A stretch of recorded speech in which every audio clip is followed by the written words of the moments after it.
মাত্র এক ঝাঁকুনিতে কেঁপে উঠল পুরো প্রশান্ত মহাসাগরীয় অঞ্চল। রাশিয়ার পূর্ব উপকূলে এক ভয়াবহ ভূমিকম্প, মাত্রা 8.8, পৃথিবীর ইতিহাসে অন্যতম শক্তিশালী। আর এরপরে শুরু সুনামির আতঙ্ক। ঢেউ ছুটে চলেছে জাপানের দিকে। হাওয়াই ও আলাস্কা সহ যুক্তরাষ্ট্রের পশ্চিম উপকূল রয়েছে সতর্কতায়। ঘটনার শুরু রাশিয়ার কামচাটকা উপদ্বীপের কাছে পেট্রোপাভলভস্ক শহরের ঠিক পূর্বে। মঙ্গলবার রাতে ভূগর্ভে কম্পনের মাত্রা এতটাই ভয়ঙ্কর ছিল যে প্রশান্ত মহাসাগরের বিশাল জলরাশি এক টানে উথলে ওঠে। বিজ্ঞানীরা জানিয়েছেন এ অঞ্চল রিং অফ ফায়ার অন্তর্ভুক্ত, যেখানে পৃথিবীর সবচেয়ে বেশি আগ্নেয়গিরি এবং ভূমিকম্প সক্রিয় থাকে। জাপানের উত্তরাঞ্চলের হোক্কাইডোর হানাসাকি বন্দরে সুনামির প্রথম ঢেউ আঘাত হেনেছে বলে গণমাধ্যম সূত্রে জানা গেছে।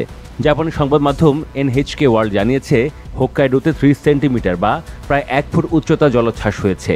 জাপানের অন্যান্য এলাকাতেও সুনামি সতর্কতা জারি রয়েছে। জাপানের chief cabinet secretary Yoshimasa Hayashi জানান, এখন পর্যন্ত হতাহত কিংবা ক্ষয়ক্ষতির কোনো খবর পাওয়া যায়নি। এর আগে জাপানের আবহাওয়া সংস্থা সতর্কবার্তা দিয়ে বলেছিল, হোক্কাইডোর উত্তরাঞ্চল সহ দেশটির কিছু অংশে আজ বুধবার স্থানীয় সময় সকাল 10টা থেকে 3 মিটার বা 9.8 ফুটের বেশি উচ্চতার সুনামি আঘাত হানতে পারে। ধীরে ধীরে তা দক্ষিণে ছড়িয়ে পড়ার আশঙ্কা রয়েছে। বিবিসি ও রয়টার্স বলছে, ঢেউয়ের উচ্চতা এখনও সীমিত থাকলেও এটি আরও ভয়াবহ রূপ নিতে পারে, বিশেষ করে যদি আফটার শক হয়। জাপানের পাশাপাশি সুনামি সতর্কতা জারি করা হয়েছে তাইওয়ান, যুক্তরাষ্ট্র এবং কানাডায়। পুরো মার্কিন পশ্চিম উপকূল এবং কানাডার ব্রিটিশ কলম্বিয়া রয়েছে সুনামি অ্যাডভাইজারির আওতায়।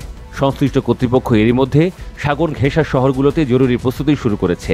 সান ফ্রান্সিসকো, লস অ্যাঞ্জেলেস, সিয়াটল সহ বহু শহরে বাসিন্দাদের সতর্ক করা হয়েছে। বিশেষজ্ঞরা উদ্বেগ জানিয়ে বলছেন, পরিস্থিতি আরও গুরুতর হতে পারে, তাই সার্বিকভাবে সর্বোচ্চ সতর্কতার বিকল্প নেই। মার্কিন ভূতাত্ত্বিক জরিপ সংস্থা ইউএসজিএস শুরুতে জানিয়েছিল রিখটার স্কেলে এই ভূমিকম্পের মাত্রা 8, পরে তা 2 দফায় সংশোধন করে 8.8 করা হয়। সংস্থাটি বলছে, ভূমিকম্পের কেন্দ্রস্থল ছিল রাশিয়ার পেট্রোপাভলভস্ক কামচাটস্কি শহর থেকে 136 কিলোমিটার পূর্বের প্রশান্ত মহাসাগরের তলদেশে। শক্তিশালী এই ভূমিকম্পের আঘাতে রাশিয়া এখনও হতাহতের কোনো খবর পাওয়া যায়নি। এই ভূমিকম্পকে দেশটির কামচাটকা উপদ্বীপে গত কয়েক দশকের মধ্যে আঘাত হানা সবচেয়ে শক্তিশালী ভূমিকম্প বলা হচ্ছে। সুনামি সতর্কতা জারির পর স্থানীয় শাখালীন অঞ্চলের ছোট একটি শহর থেকে লোকজনকে সরিয়ে নেওয়ার নির্দেশ দেওয়া হয়েছে। এর আগে 20 জুলাই রাশিয়াতে পরপর 3টি শক্তিশালী ভূমিকম্প আঘাত হানে। এর মধ্যে একটি ভূমিকম্পের মাত্রা ছিল 7.4। এরপর সুনামি সতর্কতা জারি করা হয়।